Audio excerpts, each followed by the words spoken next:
শেখ হাসিনা একটা কথা খুব আফসোস করে বলেছিল, 2024-এর 5ই আগস্টে মাঠে আমার পতন হয়েছে, কিন্তু তারও আগে পতন হয়েছে এই সামাজিক যোগাযোগ মাধ্যম এবং মিডিয়ার কাছে। মহান এই দায়িত্ব যারা পালন করছেন, সকাল থেকে অনেকে নাস্তা করেছেন, অনেকে নাস্তা করতে পারেন নাই। আমি সকালে দুজনকে এমন পেয়েছি, আমি বললাম আমি যখন গাড়ি থেকে নামি, বলে যে মাসুদ ভাই চা খান, আমাদের এখানে আসছেন। আমি বললাম আপনি কি নাস্তা করেছেন? বললো না, আমি নাস্তা করার জন্য যাচ্ছি। আমি বললাম আপনি নাস্তাই করেন না, আপনি আমাকে চা খাওয়াবেন কি করে? মজা করছিলাম আর কি। তো পরে আমাকে ধরে নিয়ে উনি এখানে উঠে এসছেন। তা আমার ধারণা ইনি এখনও নাস্তা করেন নাই, কারণ উনি আমাকে নিয়ে এখানে ঢুকে আসছেন এবং উনি এখনও এখানে আছেন। আমি অপেক্ষা করছিলাম, যখন এই নাস্তার প্রসঙ্গ আলোচনা আসছে আমি তার চেহারার দিকে বারবার তাকাচ্ছিলাম যে তিনি সেই আমাকে ধরে নিয়ে এখানে আসবেন, যিনি চা খাওয়াবেন, তিনি এখনও এখানে আছেন, তার মানে তিনি এখনও নাস্তা করেন নাই।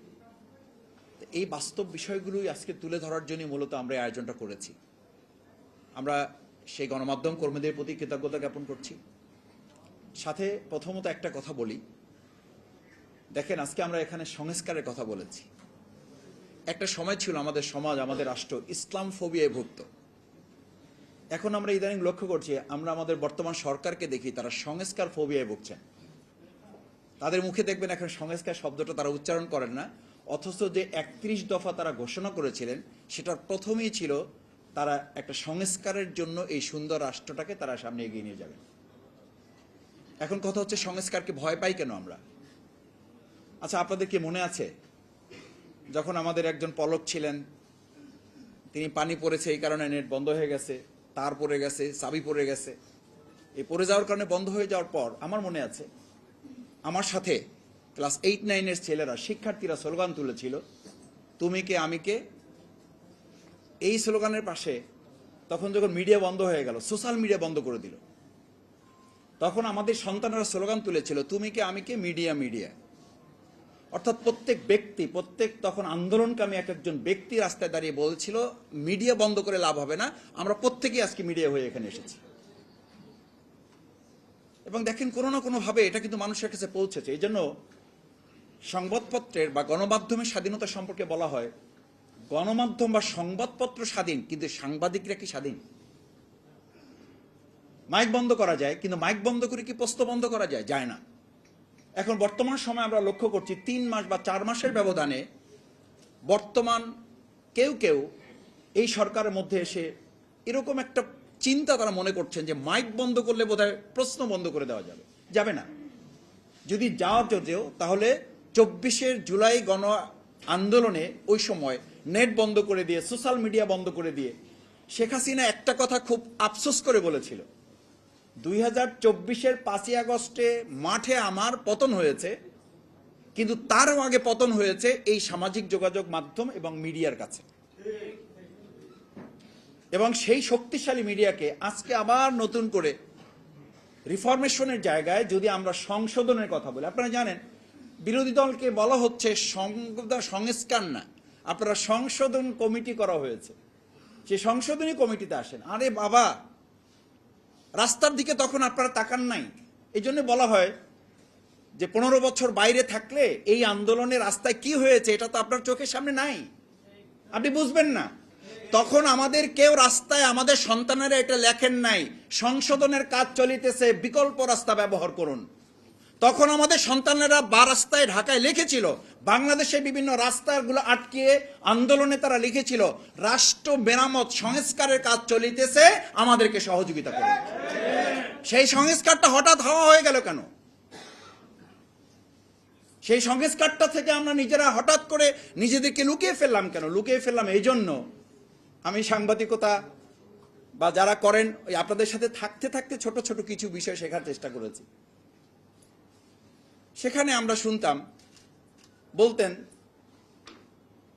যে দিনে আজকে 1000 শিশু জন্মগ্রহণ করেছে, it is not news. News হচ্ছে একটা শিশু মারা গেছে, এটা হচ্ছে নিউজ। এখন আমাদের সময় এই 4 মাসেও লক্ষ্য করছি একটা উন্নয়নের মিডিয়া রোল তৈরি করার জন্য, আরে ভাই রাস্তা হচ্ছে, এইটা নিউজ না। আমি আমার এলাকায় মাঝে মধ্যে যারা সোশ্যাল মিডিয়ায় কাজ করেন, আমি বললাম ভাই আজকে রাস্তাটা উদ্বোধন করলাম, এটা ভালো করে দিলা না তো? যে মাসুদ ভাই কিছু মনে করবেন না, রাস্তা হয়েছে এইটা আমাদের কাজ না, আমাদের কাজ হলো ওই রাস্তায় দুর্নীতি হয়েছে কিনা ওইটা আমাদের কাজ। ওই রাস্তার বাজেটটা ঠিকমতো পাস হয়েছে কিনা, বাজেটটা কার্যকরী হচ্ছে কিনা, এটা হলো আমাদের কাজ। আমরা এখন মিডিয়ার ব্যাপারে শুনি, গণমাধ্যম সংস্কারের কথা আমরা বলেছি কেন? সংস্কারের কথা বলে সেই জন্য যে আজকে আমাদের যে ন্যায্যতার কথা বলা হয়, প্রাপ্তির কথা বলা হয়, প্রাপ্তি যদি নিজেদের বাস্তবায়ন করতে হয়, গণমাধ্যম সংস্কারের প্রশ্ন তো পরে আসবে। যদি রাষ্ট্র সংস্কারের প্রশ্নেই আমরা একমত না হই, সংবিধান সংস্কারের প্রশ্নেই যদি আমরা একমত না হই, সংশোধনের জন্য যদি আসি, তো দাড়িকমা সেমিকোলন পরিবর্তন করে সর্বাঙ্গে ব্যথা ওষুধ দেবে কোথায়, এরকম একটা রাষ্ট্র আপনি সংস্কার করতে পারবেন না। আমরা আইন শৃঙ্খলা কমিটি মিটিংয়ে বসি, আমাদেরকে ডাকা হয় এলাকায়, জেলাগুলোতে, ডানে বামে কথা বলি। যখন অনেক আলোচনা হয়, ডানে বামে যারা বসে থাকেন গুরুত্বপূর্ণ প্রশাসনিক ব্যক্তিবর্গ, যে কি হবে এখন, উপায় কি? বলে যে স্যার কোনো উপায় নাই, সর্বাঙ্গে ব্যথা ওষুধ দেবেন কোথায়? সর্বাঙ্গে ব্যথা ওষুধ দেবেন কোথায়? এরকম একটা রাষ্ট্রে সংশোধন কমিটি করে লাভ হবে না, কমিটি করতে হবে সংস্কার, এবং সেই সংস্কার কমিটিতে বিরোধী দলকে রাখতে হবে। না হলে এখন আকাশ সংস্কৃতির কথা শোনানো হচ্ছে, এক আকাশ এক বাতাস, সব আমরা এক হয়ে যাব। সব এক হয়ে যাওয়ার কথা তো তিমি মাছ বলে এই জন্য সমুদ্রে, যে রাজত্বটা তো তার, হা করে বসে, সব তার পেটের মধ্যে ঢুকবে। এইটা মলেন্দা মাছ আর ওখানকার যে ছোট ছোট মাছগুলো থাকে, এই মাছগুলো এটা স্বীকার করতে চায় না, কারণ জানে ওই যে হা করে আছে যে প্রতিবেশী, ওই হা করে থাকা প্রতিবেশীর মধ্যে এক আকাশ এক বাতাস যখন ঢুকে যাবে, এবং ঢুকে যাওয়ার চক্রান্তের অংশ হিসাবেই আমাদের সেই মেহমান গতকালকে এই শক্ত কথাটা বলেছেন। সম্মানিত সাংবাদিকবৃন্দ, উপস্থিত সুধীমণ্ডলী, প্রধান অতিথি বক্তব্য রাখবেন। আমি শেষ একটা কথা বলে বক্তব্য ইতি টানতে চাই।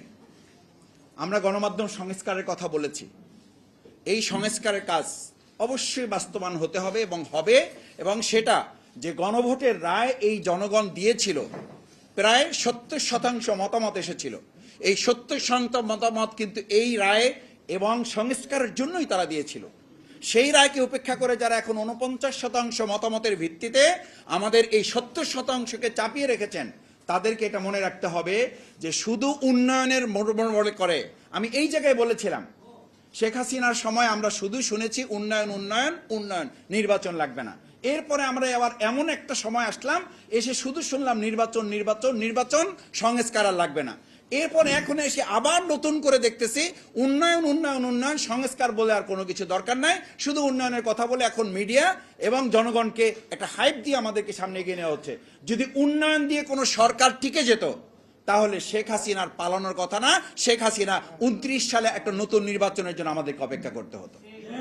কিন্তু সেটা তো আমরা করি নাই, এদেশে জনগণ তো তা করে নাই। সুতরাং সম্মানিত সুধীমণ্ডলী, আসুন, সংস্কারের জন্যই আমাদের যে নতুন বাংলাদেশ বিনির্মিত হয়েছিল, যে 2024-এর গণ আন্দোলন হয়েছিল, সেই আন্দোলনে গণমাধ্যমের একটা স্লোগান তো ছিল, তুমি কে আমি কে, মিডিয়া মিডিয়া। গোটা জাতি যখন একটা মিডিয়ায় পরিণত হয়েছিল, সেই জাতিকে মাইক বন্ধ করে প্রশ্ন আটকানো যাবে না। সমালোচনা যখন হয়, গণমাধ্যমের স্বাধীনতা আছে কিনা এটা বোঝার জন্য স্তুতিমূলক অর্থাৎ প্রশংসামূলক নিউজ দেখে বোঝা যাবে না, বোঝা যাবে সমালোচনা হওয়ার পর সেটা সহ্য করার ক্ষমতা ওই রাষ্ট্র এবং সরকারের আছে কিনা। কিন্তু আমরা কি দেখি? আমরা দেখি একজন ব্যক্তি বা পরিবারের গোটা গোষ্ঠী উদ্ধার করা হচ্ছে, এটা নিয়ে সরকারের টনক নড়ে না। কিন্তু প্রধান কোনো ব্যক্তির পরিবার কিংবা তার পরিবারের সদস্যের ব্যাপারে কথা বলা হলে বাংলাদেশের যে প্রান্তেই থাকুক তাকে মুহূর্তের মধ্যে শুনি গ্রেপ্তার করে ফেলা হয়েছে। ওনার সম্মান মর্যাদা যদি থাকে, বাংলাদেশের ক্ষেত মজুর একজন রিক্সাওয়ালা শ্রমিক, তার সম্মান হানি হলেও একইভাবে পদক্ষেপ নিতে না পারলে বুঝতে হবে গণমাধ্যমের স্বাধীনতা পরের কথা, গণমাধ্যমকে ইতিমধ্যে গলা টিপে হত্যা করা হয়েছে।